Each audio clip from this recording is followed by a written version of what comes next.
जय गुरु जी। शुक्राना गुरु जी। सारी संगत को जय गुरु जी। संगत जी, आपको पता है गुरु जी हमारा हाथ कैसे थामते हैं और फिर उसके बाद हमें क्या करना चाहिए? तो चलिए इसी पर एक आंटी जी का सत्संग सुनाती हूँ, जिसमें उन्होंने इस बात को बहुत अच्छे से एक्सप्लेन किया है। ये सत्संग पूरा ज़रूर सुनिएगा, आपको बहुत अच्छे आंसर्स मिलेंगे। तो चलिए आंटी जी का सत्संग सुनाती हूँ। संगत जी, गुरु जी के साथ कब जुड़ी मुझे खुद नहीं पता। ऐसे लगता है जैसे जन्मों जन्मों से गुरु जी साथ ही है। संगत जी, एक बार क्या हुआ, मैं जलंधर मंदिर गई। मुझे नहीं पता था कि ये गुरु जी का मंदिर है और मैं अंदर गई तो कोई भी नहीं था। हम मार्केट से सीधा मंदिर की तरफ चले गए, पर मंदिर में कोई था ही नहीं। पर मंदिर के बाहर मुझे गुरुजी मिले थे, पर मैं नहीं जानती थी कि ये गुरुजी हैं। अंदर गई, उस टाइम कुछ अलग सा महसूस हुआ और गुलाबों की खुशबू इतनी ज़्यादा आई। फिर उसके बाद चाय प्रसाद पिया और उसमें भी गुलाब का टेस्ट था और बहुत खुशबू थी। कुछ सालों के बाद मैं गुरुजी से जुड़ी। जब मैंने गुरुजी का स्वरूप देखा, मैंने कहा इन्हें तो मैंने फिज़िकल फॉर्म में देखा है। ये बात कुछ सालों पहले की है, पर मुझे जुड़ने के बाद पता चला गुरुजी ने 2007 में समाधि ले ली थी। पर देखो, मुझे उसके बाद भी गुरुजी फिज़िकल फॉर्म में मिले। शुक्राना गुरुजी। गुरुजी अभी भी हमारे साथ ही हैं। संगत जी, मैं उस टाइम गुरुजी को नहीं जानती थी, पर गुरुजी जानते थे। इसके कुछ महीने बाद मेरे हस्बैंड की बहुत ज़्यादा तबीयत खराब हुई, क्योंकि वो बहुत ज़्यादा ड्रिंक करते थे। पर गुरुजी ने उनको ठीक कर दिया, पर वो इसके बाद भी ड्रिंक करते थे। इसके बाद फिर बीमार हो गए। फिर उसके बाद मुझे बहुत परेशान किया। मैं उस दिन बहुत रोई। फिर मुझे एक साथ वाले घर में आंटी जी की कॉल आई। उन्होंने मुझे गुरुजी के बारे में बताया, गुरुजी का स्वरूप भेजा और मंत्र जाप भी बताया। फिर मैंने वो सुना और सावन का महीना था और उस टाइम पहली बार मेरे हस्बैंड ने शिवजी को जल अर्पित किया।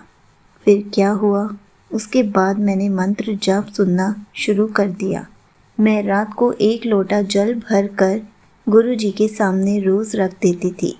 वैसे मैं रात का पानी सुबह तक नहीं रखती, पर उस दिन वो ऐसे ही था। मैं काम कर रही थी, प्यास लगी और मैंने वही पानी पिया और उसमें इतनी ज़्यादा गुलाब की खुशबू थी। मैंने अपने अंकल जी को बोला, ये आपने गुलाब जल क्यों डाला इसमें? उन्होंने कहा, मैं क्यों डालूँगा, पर मुझे नहीं पता था उस टाइम कि गुरुजी प्रेजेंस फील करवाते हैं ऐसे। मैंने क्या किया, वो जल अपने अंकल जी की बॉटल में डाल दिया।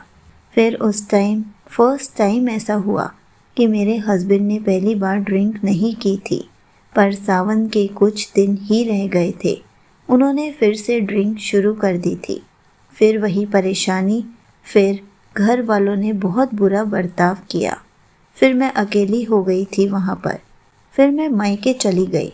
मुझे बहुत स्ट्रेस्ड फील होता था, रोना आता था, पर गुरुजी ने हिम्मत दी। मैंने बहुत वेट किया, पर कोई लेने नहीं आया। फिर गुरुजी की महिमा, मैंने यही सोचा जो भी करेंगे गुरुजी करेंगे। केस अभी भी चल रहा है, पर मुझे यकीन है गुरुजी जो भी करेंगे अच्छा ही करेंगे। पर मैं चाहती हूँ गुरुजी सब कुछ ठीक कर दे और मुझे यकीन है गुरुजी सब अच्छा ही करेंगे मेरे लिए। यहीं पर आंटी जी का सत्संग समाप्त होता है। संगत जी, देखा आपने, गुरुजी हमें 3 बार कॉलिंग देते हैं। अगर हम गुरुजी की कॉलिंग को नहीं समझ पाते तो गुरुजी हमें अपनी संगत खुद बना लेते हैं। संगत जी, जब भी हम परेशान होते हैं तो गुरुजी हमें किसी न किसी तरीके से हमारा हाथ थामकर हमें हर प्रॉब्लम से धीरे धीरे बाहर निकालते हैं। हमें तो गुरुजी का हर पल शुक्राना करना चाहिए, क्योंकि गुरुजी हमारे लिए इतना कुछ करते हैं। संगत जी, जब गुरुजी हमारा हाथ थामते हैं तो हमारे लिए कुछ ना कुछ तो अच्छा ही सोचते हैं, हमारे लिए कुछ ना कुछ अच्छा ही करते हैं। हमें बस सब्र करना होता है, हमें बस गुरुजी पर विश्वास करना होता है ताकि गुरुजी सब कुछ सही कर दे। संगत जी, अगर आप भी ऐसी कोई प्रॉब्लम में हैं तो आप अपनी लाइफ गुरुजी के आगे सरेंडर कर दीजिए कि गुरुजी, आपकी बेटी की लाइफ अब आप ही चलाओ। आप ही जानो कि आपने अपनी बेटी को कैसे खुश रखना है, कैसे उसकी ज़िंदगी बनानी है। सब कुछ आप पर छोड़ा। आप जैसा करेंगे मैं वैसा ही स्वीकार करूँगी। संगत जी, ऐसा करने से गुरुजी सब कुछ आपके हक में कर देते हैं। जैसा आप चाहते हैं गुरुजी वैसा ही कर देते हैं। लेकिन हमें थोड़ा सा सब्र और विश्वास रखना होता है। संगत जी, एक बार अपनी लाइफ गुरुजी के हाथ सौंप के तो देखिए, उसके बाद देखिए गुरुजी कितने बड़े बड़े मिरेकल्स कर जाते हैं। गुरुजी वो भी कर जाते हैं जो हमारी लाइफ में लिखा नहीं होता। गुरुजी तो हमारी किस्मत बदल सकते हैं। तो फिर गुरुजी पर विश्वास ज़रूर करके देखें और सब्र करना तो ज़रूर सीख लीजिए। जय गुरुजी, शुक्राना गुरुजी।